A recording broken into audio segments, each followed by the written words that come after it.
오늘 하나님께서 우리에게 주시는 의 말씀 출애굽기 8장 20절에서 24절 우리가 함께 합독하겠습니다.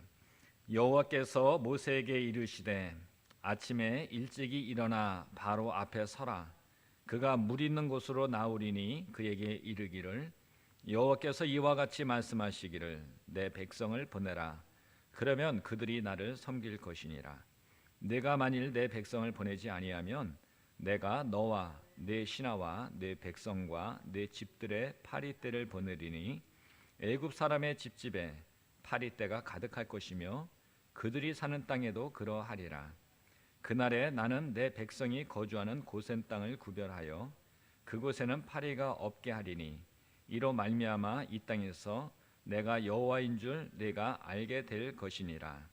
내가 내 백성과 내 백성 사이를 구별하리니 내일 이 표징이 있으리라 하셨다 하라 하시고 여호와께서 그와 같이 하시니 무수한 파리가 바로의 궁과 그의 신하의 집과 애굽 온 땅에 이르니 파리로 말미암아 그 땅이 황폐하였더라. 아멘. 할렐루야.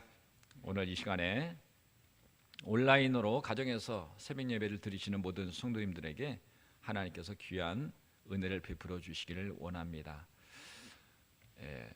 시작이 조금 늦었지만 또 하나님께서 이렇게 예배를 드릴 수 있도록 인도해 주셔서 감사드리고 계속 하나님의 은혜 가운데 우리가 온라인으로 예배를 드리게 될 줄로 믿습니다. 오늘 본문은 애굽과 바로에게 내려진 10가지 재앙 중에 네 번째 재앙인 파리 재앙입니다. 오늘도 어김없이 바로 왕은 아침 일찍 나일강을 찾아 우상에게 제사를 드리고자 나갑니다. 이 나일강이 피로 물들었던 첫 번째 재앙에서처럼 하나님은 모세에게 아침에 일찍이 일어나 바로 왕 앞에 서라고 명령을 하십니다. 그리고 다음같이 명령하시지요.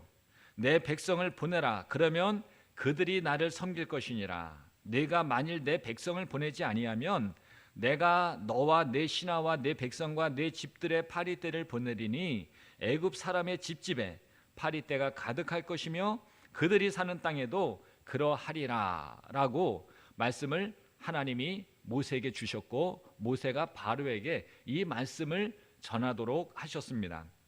이러한 생각도 해봅니다. 하나님이시라면 처음부터 땅이 갈라지고 아주 강력한 도저히 바로가 꼼짝하지 못할 물리적인 재앙을 내리실 수 있을 텐데 그렇게 강력하게 하셨다면 아마 바로가 두 손 두 발 다 들었을 텐데 왜 하나님께서는 기껏해야 개구리나 이 그리고 파리와 같은 이런 참 보잘것없는 존재들을 심판의 도구로 사용하실까 이런 생각을 해봅니다.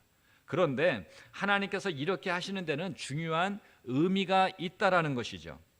그것은 소위 우리 인간을 만물의 영장이다 이렇게 말하면서 어찌 보면 굉장히 자화자찬하는 그러한 사람들을 보게 됩니다.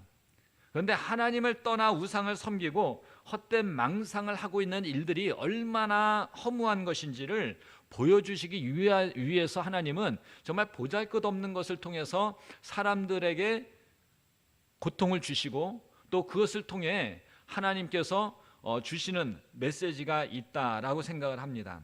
아무리 위대한 문명과 기술이 발달하고 그러한 것을 소유한 그런 세상에 우리가 살고 있다 할지라도 인간은 바이러스라든가 곤충들의 습격에 아주 속수무책입니다. 지금도 코로나 바이러스 때문에 뭐 어떻게 해야 할지를 몰라 하는 그저 서로 사회적 안전거리 두고 서로 접촉을 못하게 하고 뭐 그러한 방법이 일차적인 방법밖에 되지 않고 있습니다.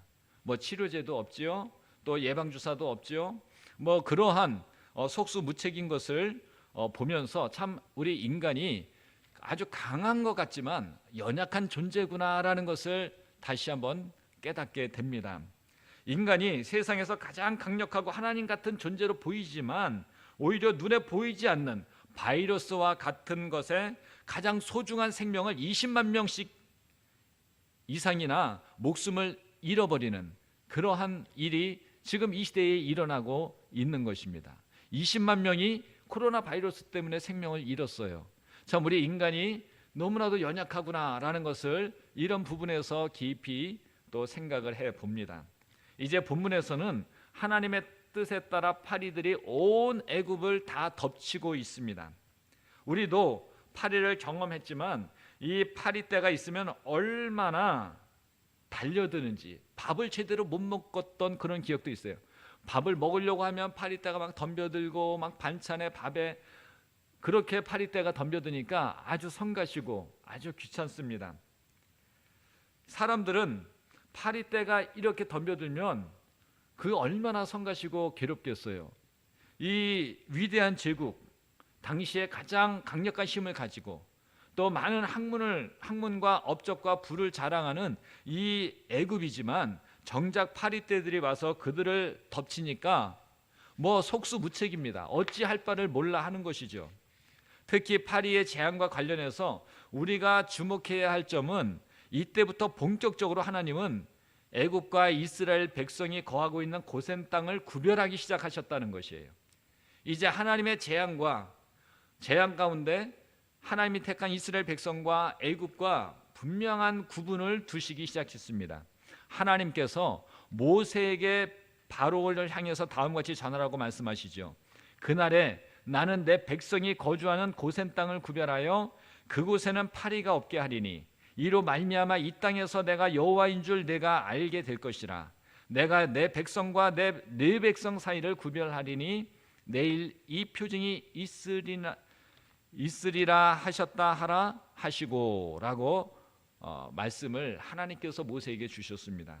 이것은 무슨 뜻입니까? 드디어 하나님께서 고센 땅과 애굽 땅을 구분 지음으로 하나님의 백성, 즉 이스라엘 백성과 하나님이 함께 하신다는 것을 애굽 사람들에게 나타내 보이신다는 것이에요.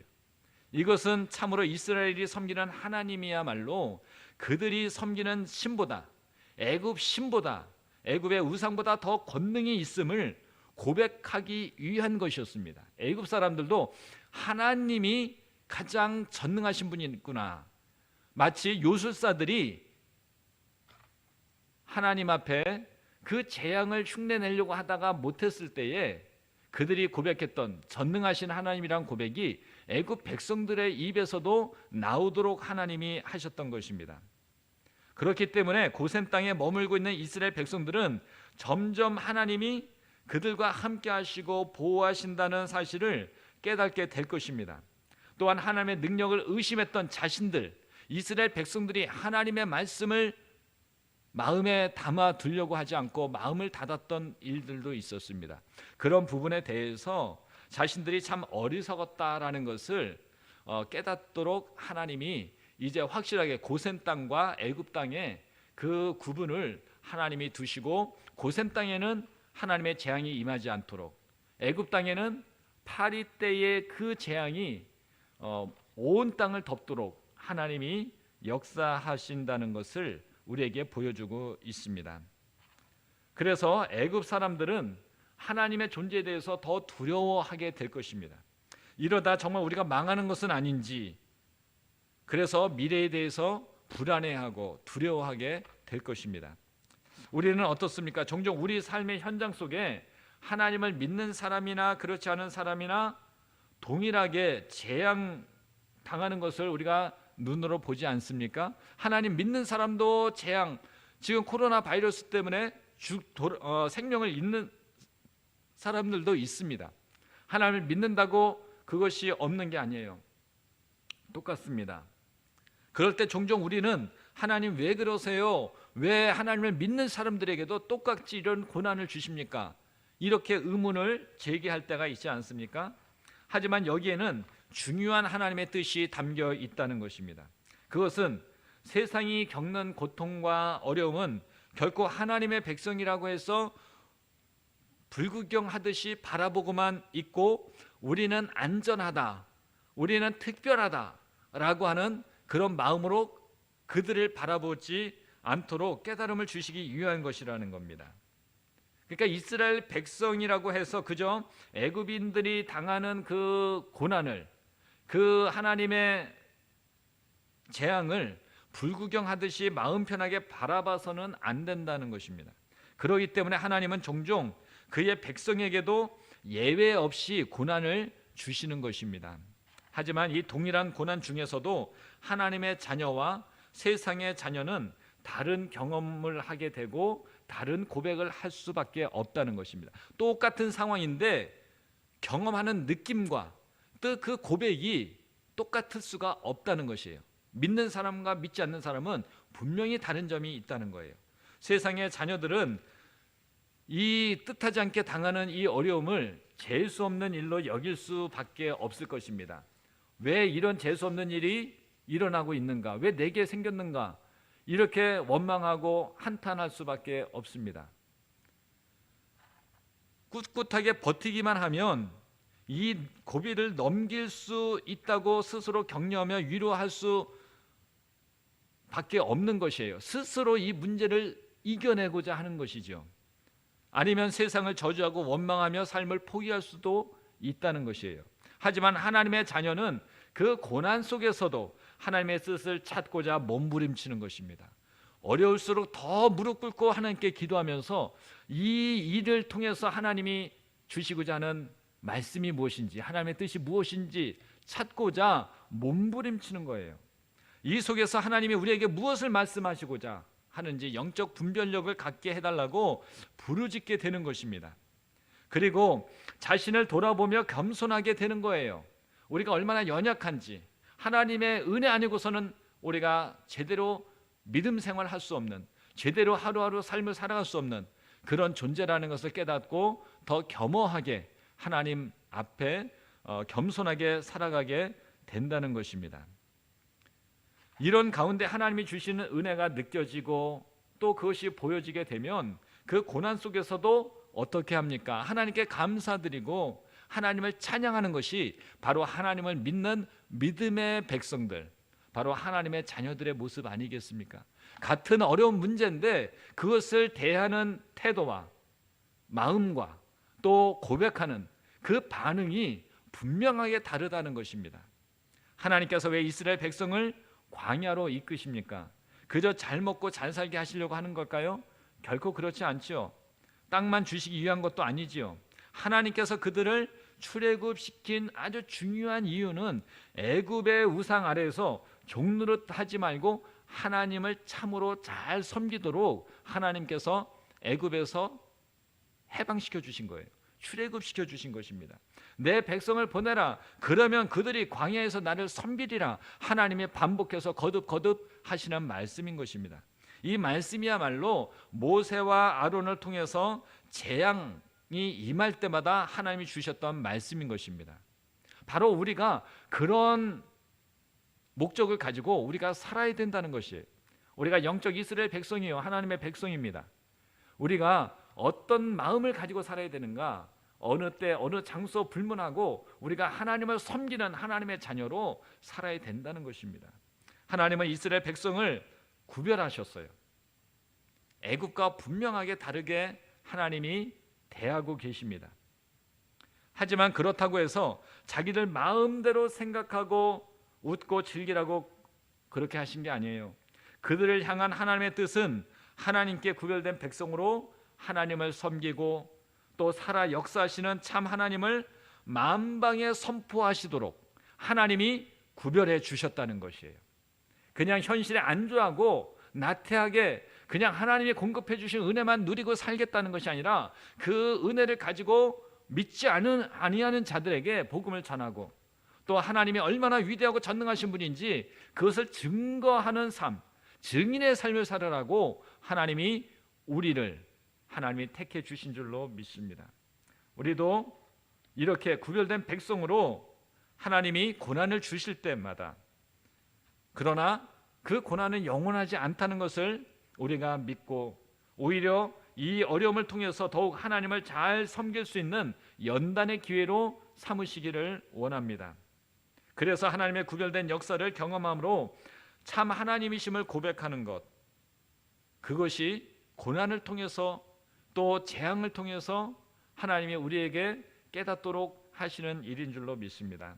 그래서 하나님의 구별된 백성으로 더욱더 하나님을 잘 섬기고 이를 통해서 구원받아 하나님 나라에서 참된 자유와 기쁨을 누리는 저와 여러분이 되기를 주님의 이름으로 축원합니다. 오늘도 그 기쁨과 자유함을 우리가 오늘 하루 주어진 삶을 통해서 누리고 증거하는 그러한 증인의 삶을 오늘도 우리가 살아가는 귀한 날이 되기를 간절히 주님의 이름으로 축원합니다. 기도하겠습니다.